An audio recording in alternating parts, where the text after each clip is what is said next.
Pessoal, boa noite. Só cumprimentando vocês aqui. Vocês me ouvem bem? Legal. Fica tranquilo, Leandro. Gente, eu vou desligar o vídeo só por aquela questão do tráfego nosso. É tráfego, não é tráfico. Podem ficar tranquilos, tá? Para a gente não ter problema com a nossa transmissão. Tá um prazer estar aqui com vocês outra vez.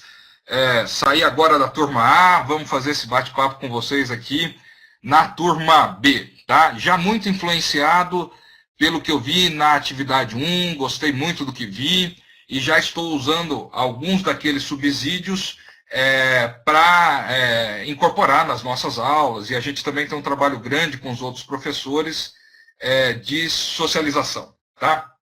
Só para lembrá-lo, gente, hoje a nossa webconferência é sobre as unidades 3 e a unidade 4, né? Então, gestão estratégica de pessoas e gestão logística. Esta atividade está muito fácil, eu vi que vários de vocês já realizaram, muitos acertaram 100% dela. Quem errou foi um ou outro desavisado aí e errou 2, 3 questões. Bom, como de praxe, né, logo depois eu vou disponibilizar a apresentação e a gravação dessa aula para vocês, tá? Nós vamos iniciar esse nosso bate-papo pela unidade 3 do Guia de Estudos, onde a gente fala um pouquinho, trata um pouquinho da gestão estratégica de pessoas. Lógico que nós sabemos que é uma corporação policial, que ainda não tem um aparato formado, mas é importante a gente refletir sobre isso. Eu também fiz a minha lição de casa, trouxe um exemplo de algo que tangencia essa apresentação para vocês, tá? E daí nós vamos fazer 3 subtemas que nós temos no guia de estudos, e eu acrescentei um 4 para que a gente pudesse trabalhar um pouco com exemplo em função de uma inquietação que eu percebi de vocês na terceira questão da atividade 1, tá? Então vamos lá. Na unidade 3, né, do nosso guia de estudos, o primeiro subtópico é gestão de pessoas e suas características fundamentais. Existem novos papéis para a área de gestão de pessoas. E daí, para a aula de hoje, eu extraí um ou outro subsídio do guia para a gente poder trabalhar aqui e vou sintetizá-lo aqui na fala com vocês, né? Gente, esgotou-se o tempo, segundo Marras, que é um autor brasileiro, e que se pensava a gestão de RH simplesmente como um órgão de linha que ocupava um sem número de efetivos, vários subsistemas, e que só prestava serviço à organização, né? As organizações que ainda planejam e pensam em RH como uma área meramente tática, operacional, não estão certamente nesse momento de futuro, nesse momento de transformação. Tá? Um outro ponto, ainda com o Marras, não é só fazer uma metamorfose, né? Irmos até o departamento de gestão de pessoas e trocarmos a plaquinha da área, né? Nós estamos falando muito mais do que isso.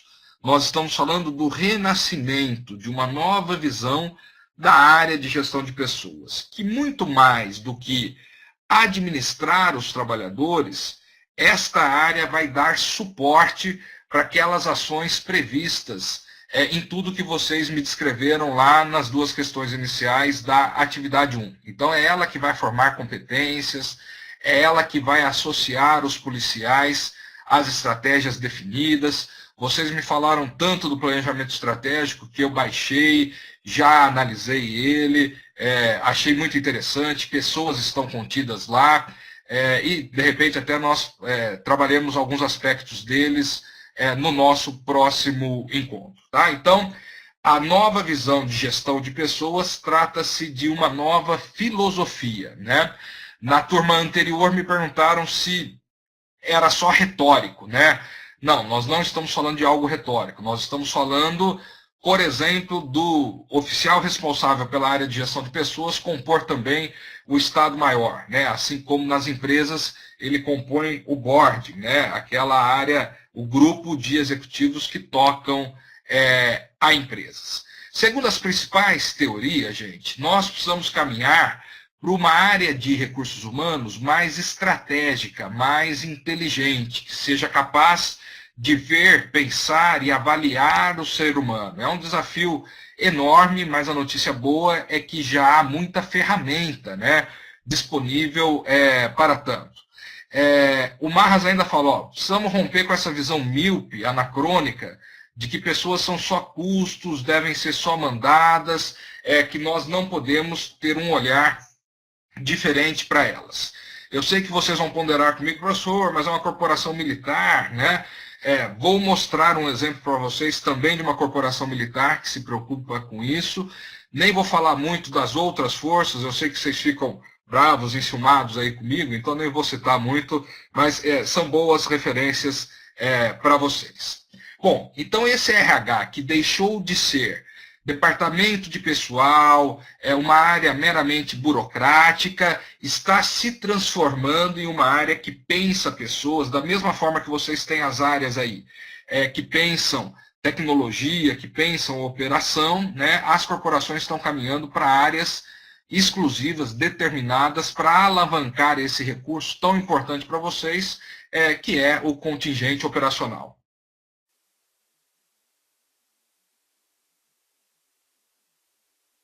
Aí, falamos junto, Marcelo. Eu falando aqui e você escrevendo aí. E essa visão de Lean Staff é muito interessante, tá? Porque o staff tem o caráter de assessoria.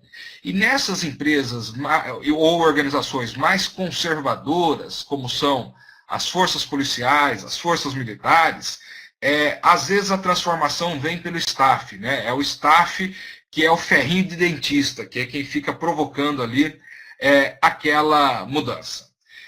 Linkando lá com o pra ralar, gente, quando eu quero desenvolver as competências essenciais que nós vimos, são mutáveis, são dinâmicas, eu preciso desdobrar isso em competências das mais diversas áreas para os componentes da equipe e trabalhar tudo isso com confiança, com credibilidade, se possível, flexibilizar as fronteiras hierárquicas, desenvolver capacidade de mudança, trabalhar com mais agilidade, com a capacidade de aprendizado, com a capacidade de inovação, tá? RH está se deparando com essa necessidade. Gente, essa área de pessoas, do ponto de vista teórico, é muito nova, né? Ela tem menos de um século de produção de material. Até 1920 imperou a administração científica, sob influência do Ford, do Taylor. Gente, se estiver dando interferência, pode ser que alguém esteja com o microfone ligado. Aí é legal desabilitar o microfone. Mas só na década de 20, depois lá do Tempos Modernos, aquele filme do Chaplin, que vocês se lembram, que é uma sátira ao aproveitamento, no mau sentido, dos profissionais, né? Somente em 1920 é que nós começamos a ter produção intelectual trabalhando essa questão das pessoas e de suas necessidades, né? Em 45, nós temos a ascensão do movimento behaviorista, que é o movimento que analisa o comportamento humano. Vejam, 45, né? Não é nada do ponto de vista histórico. E esses autores, McGregor, o Likert, a pirâmide de Maslow, né, surgiram muito nessa época, trabalhando aspectos como liderança, autocratismo, democracia no trabalho e motivação humana. Mais uma vez, do ponto de vista histórico, não é nada. Nesse segundo item da apostila, tem um quadro 4, que eu faço a transferência aqui para o nosso PowerPoint. Legal, Janilson, mas vamos falar disso, tá? Espero que o meu exemplo ajude vocês aí nessa reflexão interna. O quadro 4, gente, apresenta as fases evolutivas das teorias da gestão de pessoas. Como nós fizemos falando da teoria de planejamento lá na aula 1, nós vamos fazer também agora com a teoria de gestão de pessoas. Antes de 30, gente, considerada a primeira fase de gestão de pessoas, era uma área meramente contábil, né? Eu preciso pagar, eu preciso receber, férias. Aqui no Brasil, nós não tínhamos nem a estrutura do Ministério do Trabalho, né? Surgiu com Vargas, com Lindolfo Collor, avô do Collor. Então, antes de 30, era muito precário. Entre 30 e 50, né, sob influência forte de Vargas, a autorização para os funcionamentos dos sindicatos, uma maior preocupação com carteira de trabalho, com registro, essa é considerada a fase legal. De 50 a 65, se vocês se lembrarem da aula anterior, né, um período sob forte influência da teoria burocrática, nós tivemos na área de recursos humanos um aporte teórico muito mais tecnicista, né? Então, pensando muito mais na descrição de cargos. Todas as fases são importantes, tá, gente? Todas as fases têm a sua contribuição, assim como todas as teorias que nós vimos na aula anterior.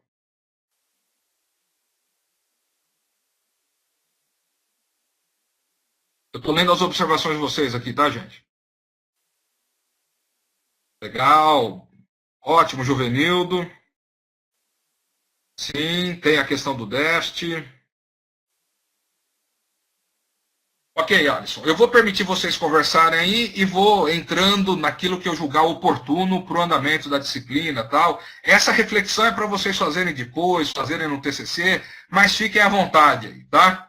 Logo depois, gente, de 65 a 85, em função, principalmente, do Juscelino ter trazido para o Brasil as grandes multinacionais produtoras de veículos, né, as indústrias automotivas, o RH passa por uma nova fase, né, com umas relações mais preparadas, com uma estrutura mais preparada, olhando, por exemplo, a ergonomia, olhando outros aspectos importantes. Tá? Também, no finalzinho desse período, nós temos as grandes greves, né? A greve da Scania de 79, as outras greves no ABC em 80. Então, a área também passa a entender, a compreender melhor as relações sindicais. E de 85 para cá, o período é marcado pela fase mais estratégica. Então, o que seria a fase estratégica?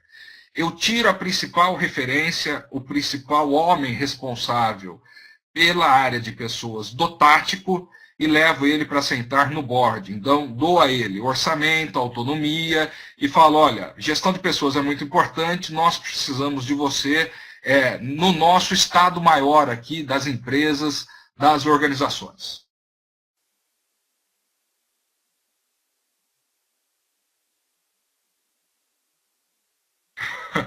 Legal, Santana. Ótima pergunta, Quaresma. Me fizeram lá também. E é uma pergunta que eu vou fazer para vocês agora. As organizações, gente, estão em diferentes fases aqui. Elas não andam junto, né? Então, na verdade, nós estamos falando muito mais de, conforme a organização, uma determinada fase ou uma determinada nomenclatura. Gestão de pessoas é o mais nobre, né? Eu não olho pessoas como recursos, né? Recursos é feio, recurso é matéria-prima, tal. Então eu consigo trabalhar de uma outra forma. Sim. Oliveira, ocorreram no mundo também, na verdade, aqui no Brasil é o reflexo do mundo com um pequeno delay, tá? Demora um pouco para as coisas descerem do hemisfério norte para cá e nessas épocas iniciais ainda mais.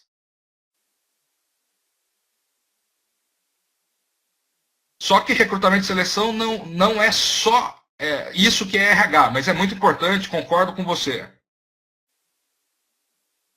Ok, realmente a área de gestão de pessoas tem que se preocupar com o ensino, sim. Tá? Uma pergunta para vocês, gente. Todas as empresas, todas as organizações estão na época, no mesmo momento histórico, vocês acham? 3 ou 4 respondendo, eu já me dou por satisfeito já. Iranildo, rápido no gatilho aí, não. Leandro, não. De fato, né, gente? Então, tem organizações que ainda só fazem a parte mais primitiva da gestão de pessoas e tem outras empresas e organizações que estão em um patamar um pouco mais adiantados. Tá? Obrigado aí pela participação de vocês. Na unidade 3 do nosso guia de estudos, a gente vai falar um pouco, então, já que a gestão estratégica é a importante, é a referência, que teoria, que olhar, né, como se preocupa essa organização.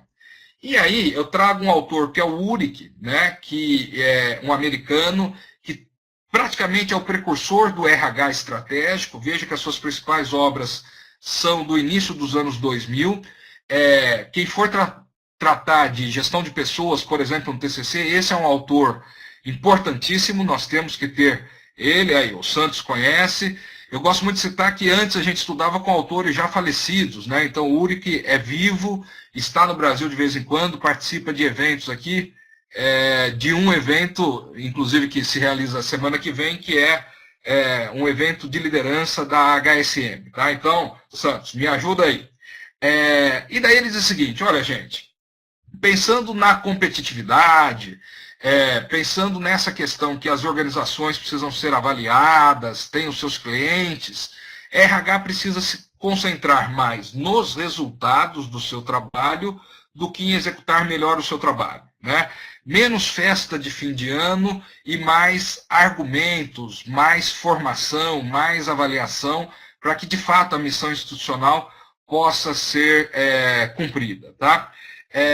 Os RHs precisam aprender a medir resultados mais em termos de competitividade organizacional do que em bem-estar dos funcionários.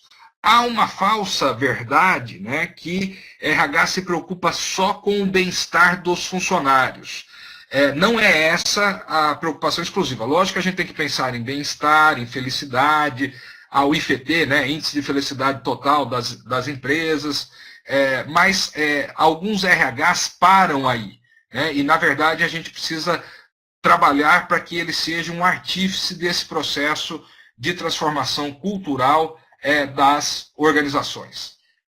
O Urich é legal, gente, porque todos esses subconjuntos, Santos. E você que já estudou o Urich, você sabe que ele trabalha muito com empresas e organizações. Tá? Aliás, ele é muito utilizado nas organizações similares a de vocês dos Estados Unidos. Né? E ele diz lá, olha, embora muitas pessoas e organizações admitam a necessidade de mudança, poucas são capazes de sustentar esforços bem-sucedidos se não tiverem profissionais de RH como os agentes de mudança, para o desenvolvimento dessas competências necessárias.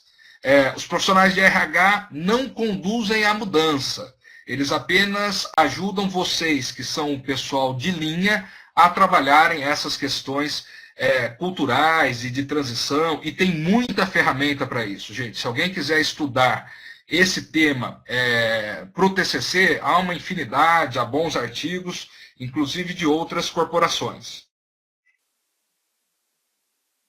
Sim, sim, de fato. Aí, Santos, então você vai dar show lá. Conte comigo se você precisar, viu? Na unidade 3 ainda, gente, trabalhando a correção da atividade 1 de vocês, eu senti algumas angústias. Como eu já falei, fui lá dar uma olhada no planejamento estratégico de vocês, um documento fantástico, talvez a gente até trabalhe um pouquinho dele quando eu estiver falando sobre BSC, que é no nosso próximo plantão. Eu trouxe 2 itens extras aqui para vocês, tá? E queria que vocês prestassem muito atenção.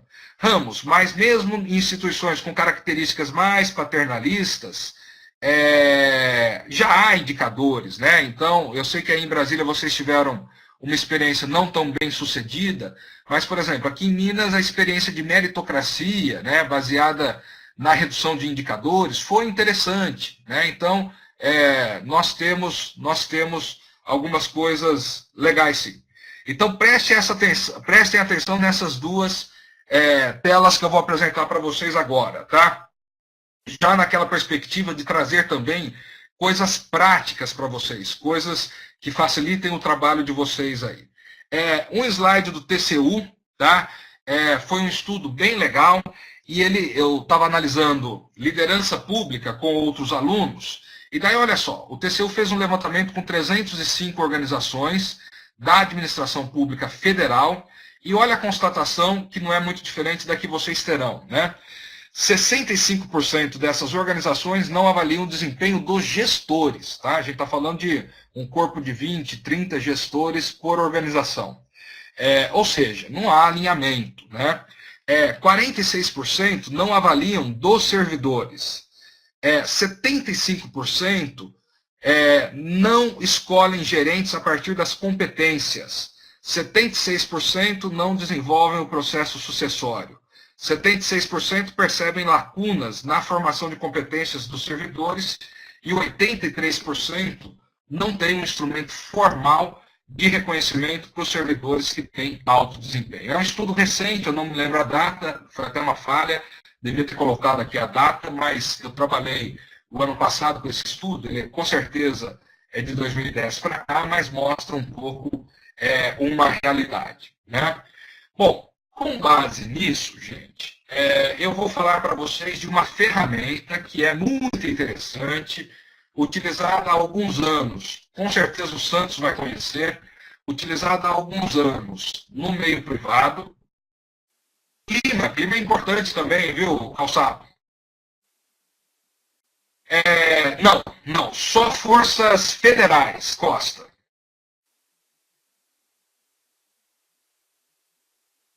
Gente, eu vou deixar vocês fazerem autocrítica, tal, mas eu preciso passar o conteúdo para vocês também, tá? Então, se atentem para essa ferramenta aqui. Justamente em função disso, eu queria materializar para vocês, mas como que eu avalio? Né? Existe ferramenta para isso? Não existe? Existe critério? Existe uma enormidade de ferramentas, uma enormidade de literatura, e essa ferramenta aqui, ela está sendo aplicada, por exemplo, no Exército, né, em caráter experimental, e em muitas organizações privadas, e em algumas outras organizações de governo civis. Tá? Ela se chama Matriz Nine Box. E por que Nine Box? Porque ela tem 9 quadradinhos aqui. Então o nome dela é facinho para a gente compreender. E ela é uma matriz de dupla entrada, né? Aqui abaixo nós temos no eixo X desempenho. É uma avaliação. Isso, Santos, isso mesmo. E nós vamos falar dela. Tá? E, inclusive também vamos fazer as críticas dela. Vamos discutir um pouco. Às vezes, gente, o áudio dá uma variação, eu vou repetindo para vocês se for preciso, tudo bem? Gente, então, essa matriz aqui, ela é dividida em 33, 66 e 100%. Por quê? Porque nós temos a divisão de toda a amplitude de desempenho por 3. Tá? Então, aquela dízima que nós já conhecemos, e aqui 50%. Para desempenho, e a mesma coisa em potencial, né? 33, 66, 100%, 50% para desempenho. Que legal, Santos. Muito bom. Aí, já é mais um exemplo para eu usar. Tá? Então, me ajude aí se eu estiver cometendo aqui alguma incorreção. O que a matriz propõe, gente? Ela, em cada um dos quadrados, ela sugere a relação entre desempenho e potencial. Tá? Por exemplo, aqui no quadrante 1, ela classifica os policiais que ficarem abaixo de 33 em desempenho, abaixo de 33 em potencial. Tá? Nós não costumamos trabalhar tirando desempenho, tá? Mas potencial, por exemplo, é uma variável que pode ser substituída por segurança, por legalidade, por algumas outras que vocês julgarem oportunas. Isso, pessoal, é mais difícil e benéfica para isso, ser desdobrado em alguns documentos. Tá? No outro extremo, gente, para quem está no quadrante 9, que são todos vocês aqui do CIAR, são os policiais que possuem alto potencial desenvolvido e desempenho alto. Né? Potencial geralmente medido pela regra de competências. Então, para cada cargo, há uma regra de competências e é com base nele. Então, aqui eu vocês planejaram os oficiais de desenvolver no ano. Tá? Gente, na posição 7, eu sei que vocês têm policiais assim, força, são que têm um alto policial, muito bem formados, táticos mesmo, mas com desempenho baixo. E nós temos o oposto, são os profissionais que têm um baixo potencial. Eu vou repetindo para vocês, tá, gente? Fiquem tranquilos que são variações da internet, mas eu vou repetindo para vocês. Ok?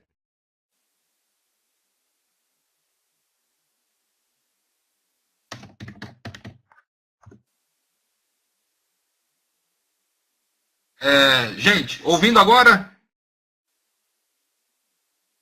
Ok, beleza. Então, gente, no 7 vocês têm policiais assim, com alto potencial, mas ruins de rua, né? Então não dão resultado, quando saem atrapalham, é complicado. E no outro extremo, que é um dilema para nós líderes, são profissionais com baixo potencial, que não fazem os cursos da academia, que trabalham de uma forma desconexa com o aprendizado, mas que possuem um desempenho alto, né? Saem à rua e realizam as suas funções. Que legal, Santos. Para cada um desses quadrantes, nós temos uma recomendação da própria planilha Ninebox. Então, o Santos já conhece, pode me ajudar. Por exemplo, esse policial D aqui, que está abaixo de 33% de desempenho e abaixo de 10, 12% de potencial. Na matriz Ninebox da literatura, não na do Santos. Qual que é a recomendação para esse policial aqui? Eu sei que vocês não podem fazer isso, mas uma empresa privada, né? O que poderia acontecer com ele? Gente, 2, 3 me respondendo aí, eu já fico feliz. Castelar tá rápido. Isso, tá? Então, a matriz propõe justamente isso. Nos seus períodos de aplicação, quer sejam semestrais ou anuais, não sei como o Santos trabalhou com isso aí na academia, né? Mas conforme a classificação, há a recomendação do quadrante. Algo que inquietou muito vocês naquela questão do Beltrame, na atividade anterior, né? Quem deveria ser promovido de acordo com a matriz Ninebox?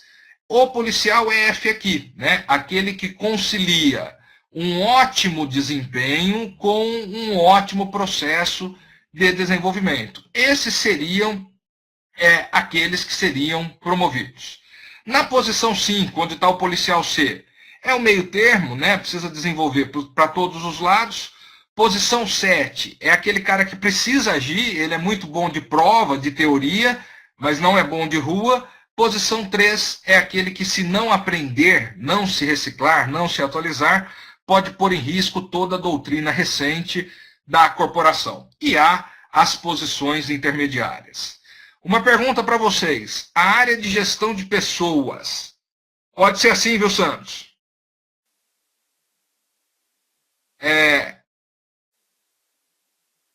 Pode ser proatividade, sim, Santos. Pode ser sim. A área de gestão de pessoas é cobrada para ter a sua mancha, né? Uma concentração de pontinhos, assim como a mancha criminal que vocês me ensinaram lá na questão anterior. Em que quadrante, gente? Aonde que é RH, que o pessoal que desenvolve pessoas tem que estar... Não, Castelar. Vamos apertar um pouquinho mais a régua aí, Castelar. Quadrante. Me ajuda aí, Santos.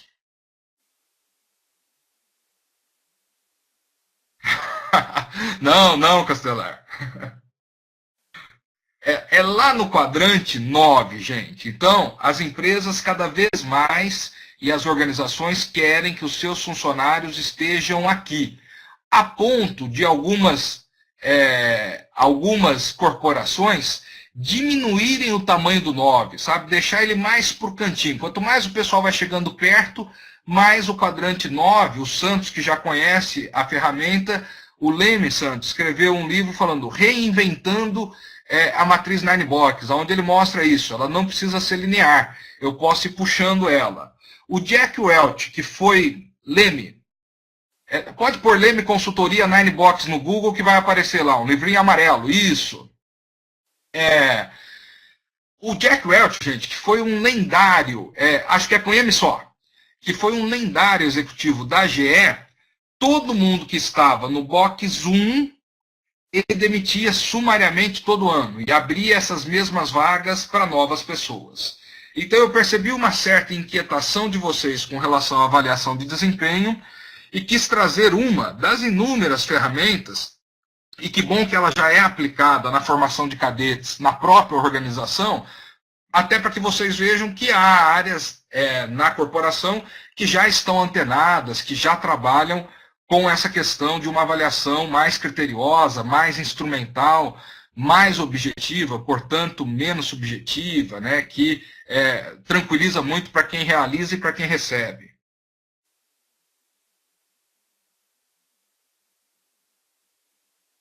Entendo isso, Ramos. Sim, na verdade, Santos, ele escreveu um único, uma autobiografia.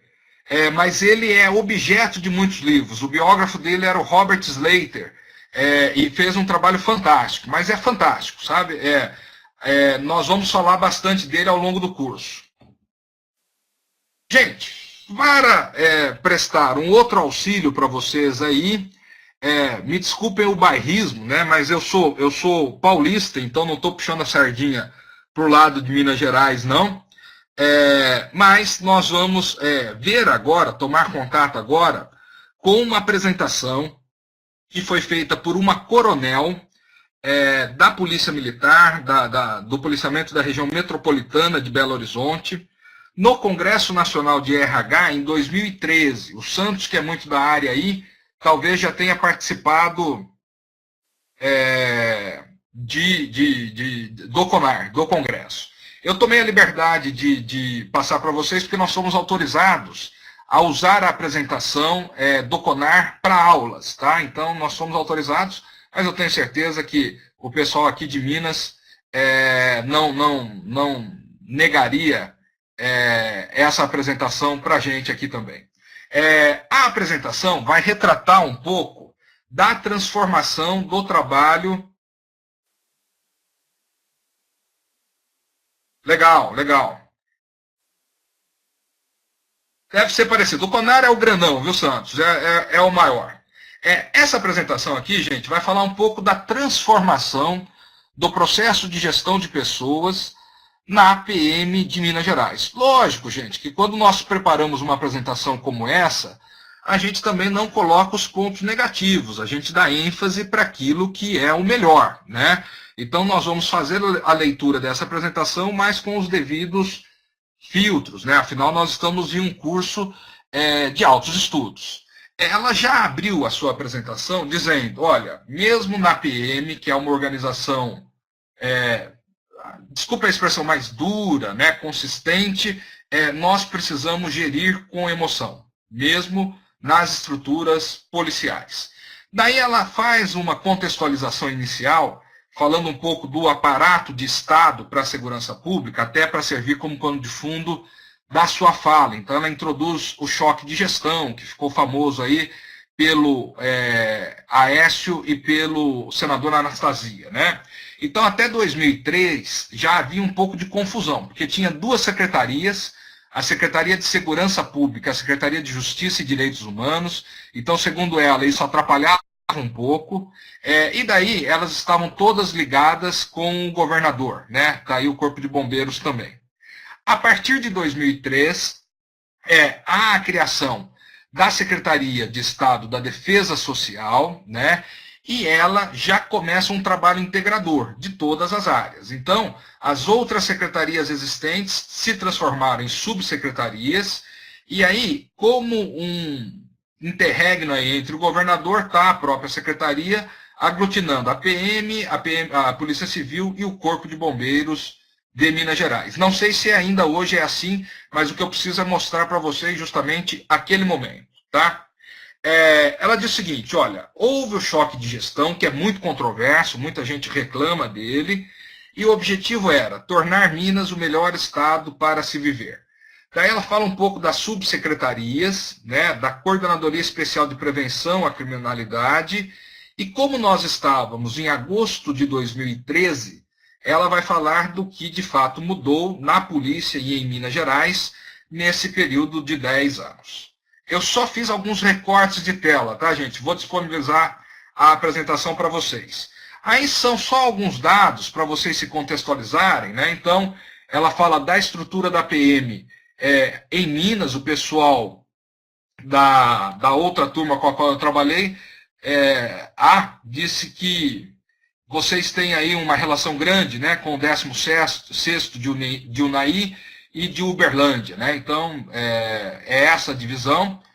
E a estrutura da PM metropolitana, tá, gente? Para o policiamento de Belo Horizonte, foi integrado com a Polícia Civil. O objetivo era cidade segura, cidadãos satisfeitos. Legal, Santos. Aqui a estrutura, gente, perdão, em BH, tá? E agora aqui, para que vocês tenham um pouco ideia do porte, né? 24 companhias especiais, 99 setores. É justamente só para contextualizá-lo. Ela faz uma apresentação do portfólio dos serviços oferecidos pela PMMG na região metropolitana de BH. Vocês vão poder olhar com tranquilidade depois a apresentação.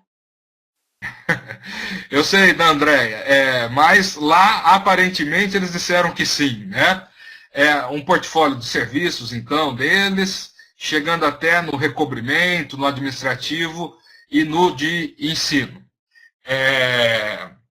Bom, gente, olha só quando ela começa a falar de recursos humanos. Então, vejam uma coronel do operacional, né? Pode ser, Teixeira.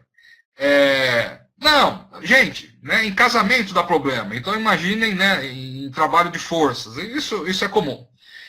Ela tinha, sob seu comando, 5.500 policiais, 1.000 viaturas, sendo 744 de 4 rodas, 156 de 2, e daí tropas, viaturas especializadas, as destinadas ao ensino e as administrativas.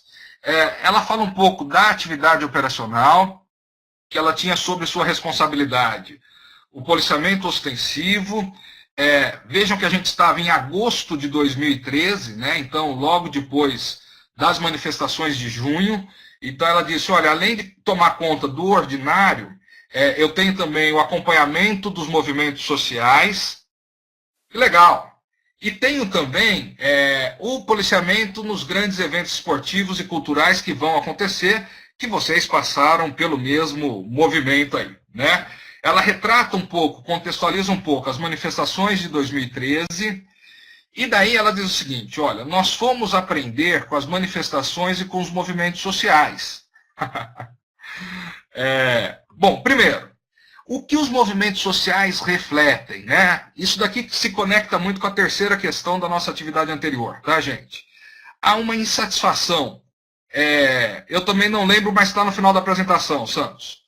Há uma insatisfação com as políticas públicas e há o desenvolvimento, o crescimento, o poder de mobilização das redes sociais. Isso faz com que na polícia e no governo as ações sejam alteradas, transformadas e haja uma adequação da atuação. Por isso nós precisamos da polícia e por isso também nós precisamos pensar em como o crime acontece, né?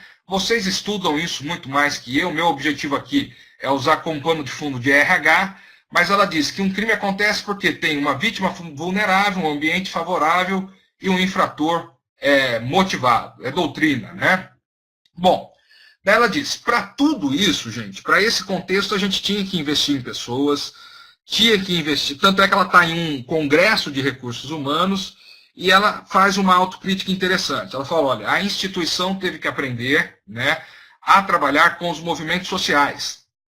E teve que desenvolver noções de direito, responsabilidade, de limite, de cidadania, de igualdade, de dever, de liberdade, de gentileza, de democracia, de justiça. Olha que interessante, né, essa autoconfissão dela, né? Foi nesse momento, em 2013, que a gente teve que sentar e discutir novamente quais as nossas noções desses itens, né? Eu acho emblemática essa imagem dela, admitindo, olha, igualdade não é igual justiça, né? Igualdade é dar as mesmas condições, ainda que para pessoas diferentes, justiças é pensar nessas compensações.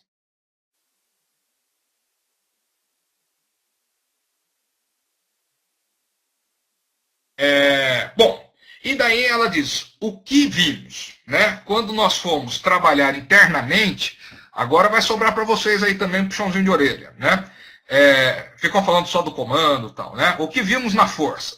Preguiça, egoísmo, comodismo, oportunismo, indiferença, mas também vimos coisas legais. Vimos iniciativa, determinação, união, coragem, liderança pelo exemplo. Então, esse era o caldeirão que ela tinha para buscar essa transformação da PM em plena ebulição social, né, naquele momento que vocês viveram aí no Distrito Federal também. Né? E ela fala, olha, não adianta, gente, trabalho em equipe é um problema. Né? Para isso, é preciso ter iniciativa, é preciso ter envolvimento, é preciso ter motivação. Por isso que a gente também já passou pelas questões motivacionais, tá, gente? Mas eu acho que os exemplos, eles são muito ilustrativos, né? E ela diz o seguinte, olha, uma coronel fazendo essa apresentação. Eu só consegui ganhar os meus policiais fazendo uma gestão participativa e um trabalho em equipe. Eu tive que aprender que eu tinha que motivá-los e incentivá-los. Há uma questão retórica, a gente sempre fala dessa questão de líder e de chefe, lógico que tem um pouco de propaganda dela também, né? Mas ela fala, olha, chefe impõe, prioriza metas, centraliza, e líder influencia, prioriza as pessoas e não as metas, valoriza as habilidades. Eu tive que buscar a transformação do meu contingente para que eles fossem cada vez mais líderes e menos chefes. Ela também faz aqui um outro prisma, né, com os pilares para o equilíbrio do ser humano. Vindo de uma coronel, gente, é de se estranhar, né? Mas ela diz o seguinte, olha, nós somos compostos por 3 áreas que precisam funcionar bem, trabalho, família e amigos e espiritualidade. Espiritualidade não no sentido religioso, muito mais no sentido de existência, de lazer, né, de outros fatores aí.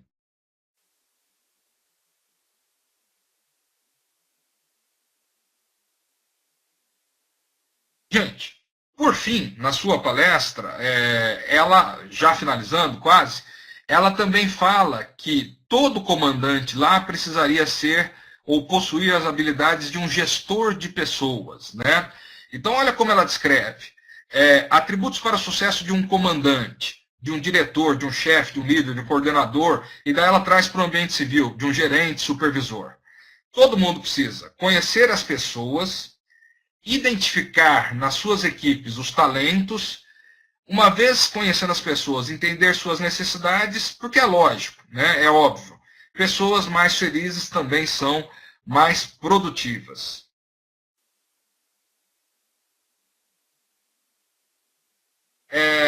E daí ela diz, o que é preciso para ser feliz? Né? Do ponto de vista material, posse do necessário.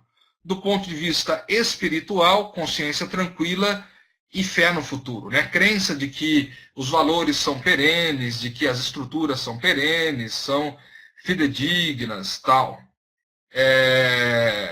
Por fim, ela encerra a sua apresentação com aquele poema conhecido por todos vocês, do Victor Hugo, do francês humanista Victor Hugo, né? Desejo, aquele poema que começa com as frases lá, desejo primeiro que você ame, e que seja amado, e que se não for, seja breve em esquecer, e que se não for, não guarde mágoa, né? Vocês conhecem bem, mas foi com esse poema que ela, a Cláudia Araújo Romualdo Santos, a coronel, terminou a sua apresentação para mais de 3.000 participantes do Congresso, dando um exemplo, e não por acaso aí a foto é bonitinha, né, da Polícia Civil com a Polícia Militar, trabalhando de forma integrada. Gente, sobre a unidade 2, tudo bem, tranquilo? Algum comentário? Gostaram da Nine Box? Gostaram dessa apresentação? Podemos seguir?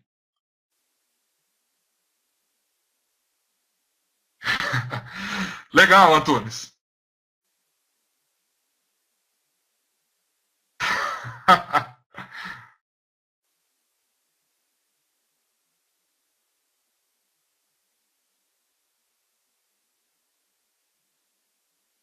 Tá, a gente tem mais a unidade 4, que a gente tem que conversar um pouquinho também, tá?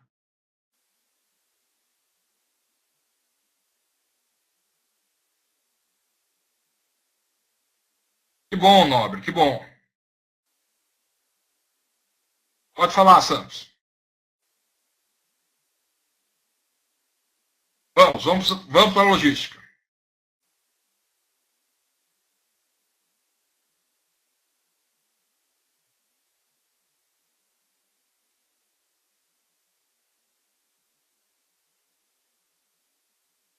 Santos, posso falar, mas também, como a gente vai ver o BSC na próxima videoconferência, e uma das perspectivas é a questão de aprendizado e crescimento, eu vou deixar mais claro lá como que é. Mas, de fato, como nós vimos na primeira aula, para desenvolver as competências que vão dar sustentação para o planejamento estratégico, é dentro da área de recursos humanos que nós temos que fazer isso. Nas corporações policiais, né, vão trabalhar junto as áreas de pessoas e as áreas de ensino. Marcos, tem crítica sim, sabe? Que ela é muito cartesiana, como já foi dito aqui. Aliás, toda a teoria que for apresentada para vocês no curso, vai existir críticas e vai existir elogios, né? Em geral, nós vamos trazer para vocês aquelas que têm um volume muito maior de elogios. Mas eu acabei de citar um livro que é Reinventando a Nineborg, justamente porque pega ela e aperfeiçoa ela. A proposta do Leme é bem legal.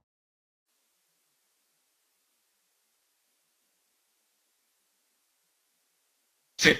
Gente, eu vou dar um pulinho em logística e a gente volta, tá? Bom, logística, gente, também na proposta dessa primeira disciplina de vocês é uma passada, né? Nós vamos falar um pouco da evolução de logística, que fala um pouco do supply chain, né? Então, é, logística, de fato, é muito relacionada ainda a transporte, a armazenagem, e de fato, né, na origem, também é um termo com origem militar, né, gente? Logística. E daí ela foi sendo aperfeiçoada, foi sendo transformada, e a transformação da logística tem um componente dos sistemas de informática, né, da tecnologia da informação, significativo, né? Então ela deixa de ser uma atividade meramente de apoio, né, e ela ganha um contorno estratégico. Tá? Eu sei que vocês são muito críticos e quando eu falo alguma coisa vocês não gostam, mas, por exemplo, a gente trabalha muito com o Instituto de Logística da Aeronáutica. Então, a aeronáutica criou unidades só para desenvolver o aperfeiçoamento do seu processo logístico. Aliás, se alguém for trabalhar com esse tema, gente, nós temos mais ou menos uns 80 trabalhos de logística que podem servir de referencial, podem ajudá-los aí, tá? Bom, como surge a logística? A logística surge de uma forma segmentada, desconectada, né, sem uma integração. Então, a armazenagem não conversa com estocagem, que não conversa com expedição, que não conversa com armazenamento. Santos, eu vou falar no final, tá? A gente termina com a questão do supply chain. Logo depois, gente, a logística também incorpora alguns conceitos mais rígidos, mais burocráticos, mais de controle, que às vezes até atrapalhavam o fornecimento no tempo e na qualidade desejada. Mais recentemente, nós temos a integração flexível, que foi startada pelos CRMs, né? Então, pelos sistemas de produção, CRM1, CRM2, ainda como uma fase de transição nos ERPs, há essa integração flexível. Então, se em um sistema integrado eu dou a entrada que uma viatura não pode mais circular em função de um problema, de um acidente, isso já demanda informações de forma mais integrada, né? Então, para o operacional, para quem cuida da reposição da peça, ou então do conserto da viatura, até que nós chegamos nesse conceito que é o mais utilizado, o mais desejado, é uma transformação que é a integração estratégica chamada Supply Chain Management, né? Então, a ideia é a seguinte: eu não posso tratar da logística fragmentada. A minha solução, de nada adianta o produto estar no estoque se ele não chega na ponta, né? Eu comprar se o fornecedor não entrega. Nós sofremos tanto com isso ao longo do tempo que daí a solução foi pensar em uma integração de fato grande, complexa e que ligasse todos os elos desta grande cadeia. Então, hoje é muito comum no mundo privado, né, uma cadeia de suprimentos trabalhar desde os fornecedores até os clientes, né? Então, quem trabalha B2B, né, de empresa para empresa, por exemplo, quando eu lanço no meu estoque, que eu já utilizei já vendi algumas geladeiras da Consul nas Casas Bahia, por Eadway, né? Então, de forma eletrônica, a baixa do meu estoque já entra no meu fornecedor e ele vai contando lá até chegar no sistema, no tempo do lote econômico dele, para que ele possa startar a produção e a entrega. Nos meus clientes, a mesma coisa, né? Então, a Souvenir, que é da BASF, faz o atendimento dos seus clientes com base no que foi faturado de tinta. Por quê? Porque ninguém mais quer ter estoque, né? Então, esse custo para eliminação de estoque faz todo sentido, gente. Estoque se deprecia, é caro, pode gerar desvios. Isso mesmo, Santos.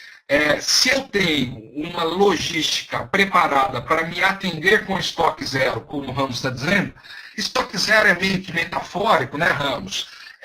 Mas, assim, no estoque mínimo de sobrevivência, principalmente vocês que estão localizados no Distrito Federal, em que pesem serem atendidos por uma das melhores malhas aéreas do país, né? Mas o transporte rodoviário, por exemplo, já é um pouco o gargalo. Então, a cadeia de suprimentos, ela estabelece isso. Eu preciso olhar todos os elos desta cadeia, se for preciso, até fornecedores, se for preciso, até clientes, integrando todos os elos com um forte apoio, com uma forte base de tecnologia. Sim, é isso mesmo, José. E foi isso que trouxe essa integração toda, né? Ou de todos os stakeholders, como o Santos está me ajudando.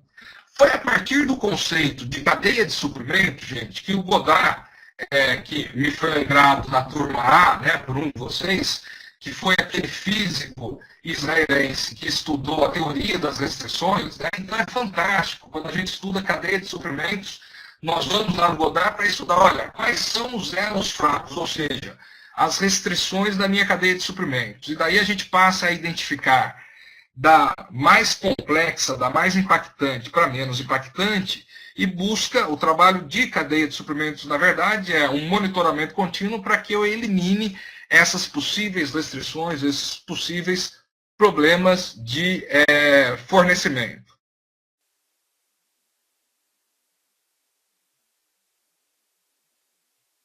Sim, os stakeholders são todos os envolvidos, viu, Santos? Comunidade, direta ou indiretamente. Então, gente, o conceito de cadeia de suprimentos é esse: mapeamento. Há muitas forças de governo trabalhando. Eu estive há 3 anos no Acre, por exemplo, vi lá um escritório de projetos. Me lembro que, corrigindo hoje as atividades da turma C, um de vocês me disse, olha, nós estamos implantando aqui na polícia, em alguns setores, a administração por projetos, né, baseado no PMO.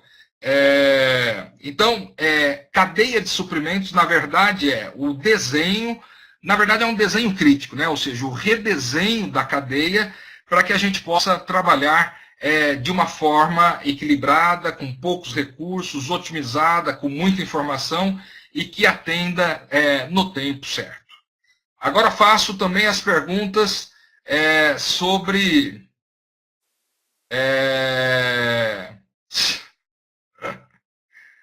Sim, esse é um problema sério, né, Calçado? As estradas, aqui em Varginha, por exemplo, nós estamos à beira da Fernão Dias, que é a rodovia que liga São Paulo a Belo Horizonte. Por incrível que pareça, a Varginha abriga algumas fábricas de autopartes, então nós fornecemos aqui para a Toyota, para as grandes, e a ideia era just in time. Só que não é possível, porque os caminhões ficam constantemente presos na Fernão Dias em função de carretas que tombam ao longo de toda a rodovia, pelo menos 3, 4, 5 carretas. Então o caminhão sairia daqui à noite para entregar nas fábricas do ABC e em outras regiões no final da madrugada, e infelizmente eles trabalham com 2 dias de estoque, por exemplo, porque eles não conseguem. E mais, gente? Comentários, observações? Foi válido? Agradeço vocês pela presença aqui em pleno feriado. Eu sei que vocês não têm feriado, né? Mas muito obrigado mesmo assim. Espero ter sido útil.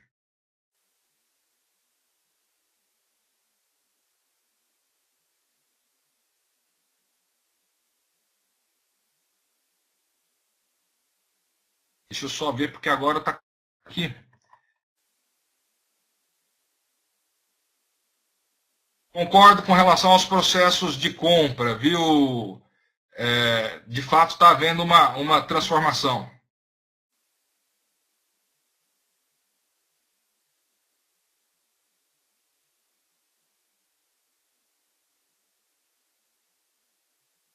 Gente, alguém me perguntou uma pergunta grande e passou. Por favor, qual é a pergunta outra vez? Pode falar, Siqueira.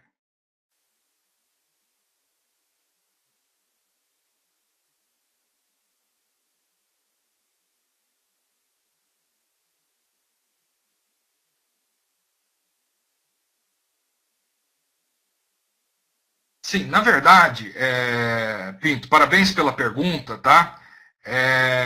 Grupo de trabalho e equipe de trabalho, a grande sequência é se há sinergia ou não, tá? Então, um grupo de trabalho foi ali formado, porque vocês foram sendo promovidos, chegaram onde chegaram e trabalharam. Uma equipe de trabalho é quando esse grupo tem liga, quando esse grupo tem sinergia, tem comprometimento, contribui entre si. É essa a diferença. E te respondendo também, Santos.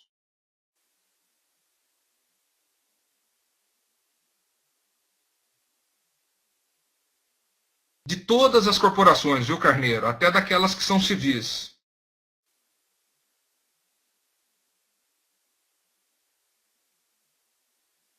A força-tarefa, Costa, geralmente ela é em função de uma urgência, né?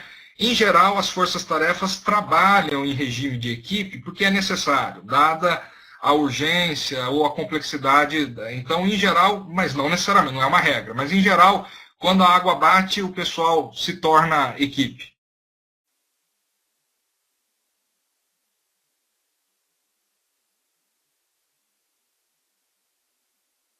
Eusair, eu concordo com você. Se nós tivermos tempo, em algum momento presencial aí em Brasília, acredito que nós vamos ter em fevereiro, eu vou falar um pouco desse mapeamento de competências para vocês.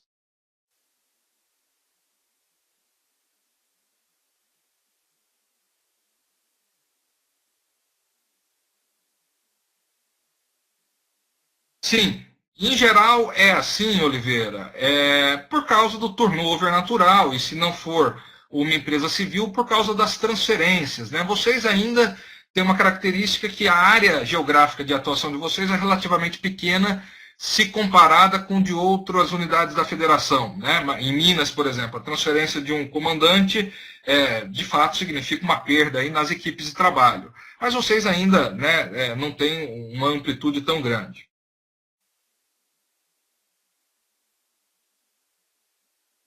Gente, à disposição de vocês para mais alguma dúvida, comentário, e vou agradecendo aos que participaram pela paciência, tá? Agradeço muito. E semana que vem estaremos na nossa última videoconferência, com 4 conteúdos.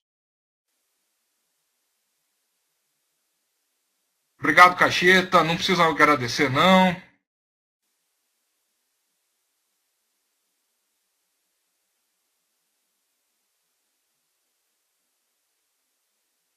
Ok, Palhares? Não, não, pode ficar tranquilo, Fábio. Amanhã estará lá. Ok? Boa noite, boa noite.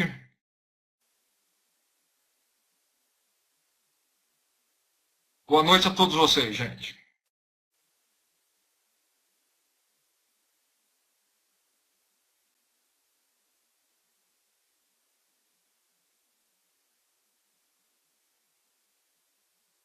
Até a próxima, então, gente. Boa noite.